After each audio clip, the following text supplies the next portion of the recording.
This is Jackie, and I'm here with Garret Rapp at the Color Morale, Day 1, Vans Warped Tour. Hot. It's a little hot. It's a little hot. Yeah. Let's get it over with. It's hot. Yeah, it takes like 3 days to get back in the groove of being on tour outside in Texas. Yeah, this is like the worst. What's this? Vegas, first 3 days. Arizona, yeah.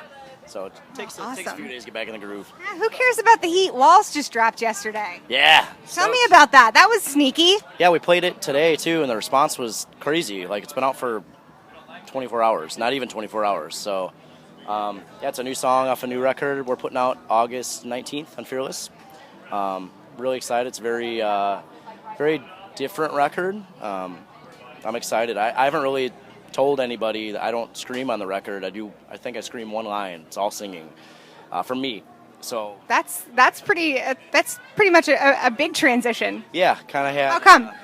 We have Aaron in the band, and Aaron's this great screamer, and I don't like screaming. So at that point, it's like, why aren't you doing this? You should do this because I don't want to anymore. So yeah, it's I think he's just really good at it, and kind of a smart move. It's just he should be doing that. Now, not only did you not tell people about Walls, like you just sort of snuck, like, hey, by the way, Desolate Divine out August. Like, I feel like this was just very much a sneak attack. There hasn't been much of a build. It's just like, boom, Yeah. hi, new album. Bands do like these crazy big hype things, and it's like, we could do that, or why don't we just like a week before say a couple things, release a little info, and then just hit everything at once. I don't know. It's just like we've tried the whole hype thing, and It's tiring, isn't it? it's tiring and it's tedious, and it's like this record's great. Let's just put it out, and it's there. Go get it. What influenced your songwriting? I think a lot of the lyrical content. I've never really spoke about relationships or vulnerability on a record, and it's kind of a problematic area in my life right now. So that's it's kind of the meaning behind the whole, visually and lyrically, and a lot of the song content is about relationships and dating and keeping yourself away from people, not being vulnerable or open to the emotional connection with others. So it's kind of something I've struggled with a lot lately. So I decided to talk about it a lot more. And you've really dealt with sort of something from the other side is when fans come to you and discuss issues. How's that affected you? I know we've talked about it before briefly about it. It's I don't really ever talk about how it affects me. I don't think that's important. It gets really difficult sometimes. But I try to make it that's not about me. It's sometimes someone just needs you there to listen and actually care about what they're saying, and that authentic relationship and connection can really help someone. So at that point, there's certain things that I've been told that really disturb me, and I have, it's in a 3-minute conversation or in a letter that's given, and I have no way to contact someone, so they go away and I never see them again. So it's it's like a kind of a situation where you want to put someone in the right direction towards help, or I work with Hope for the Day and Heart Support a lot, so it's I want to point you in the right direction to get the help you need, but you're gone now. So yeah, it's kind of affected me a lot over the course of the last few years, but I'm seeking ways to kind of deal with that and carry more of the weight healthily.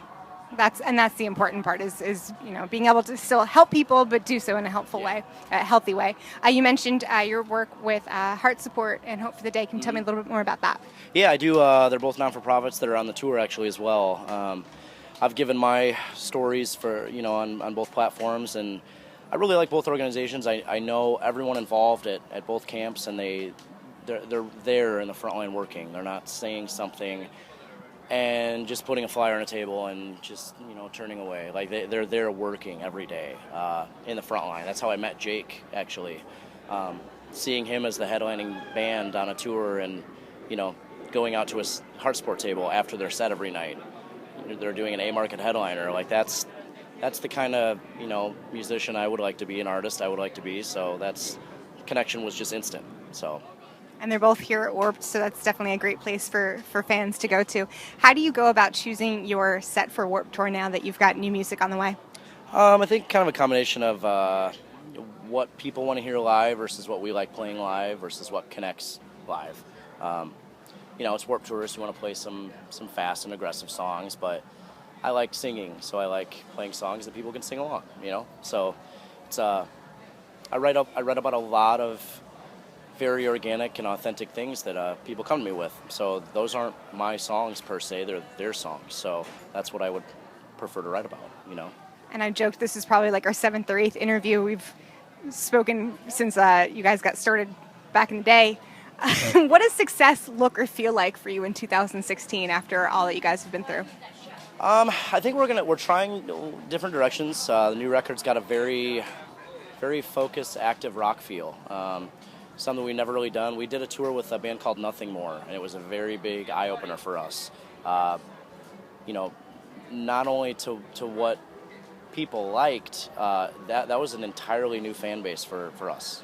Playing to people that never heard of us before, but they loved it, and we loved playing. To that crowd. So it's like, our band has no songs that cater to this demographic at all. What if we did? And some of my favorite bands are rock bands. It's like, why are we not doing that? Like, I don't really enjoy screaming anymore. Why am I doing it? Like, I'm done doing that on this record. I want to do what I want to do on this record, and that's write great songs that have great connection, lyrical content, and sing. Well, then stay tuned for The Desolate Divine out in August. This is Garret of The Color Morale. This is Jackie. Thanks to In the Key of Change and Chorus.fm.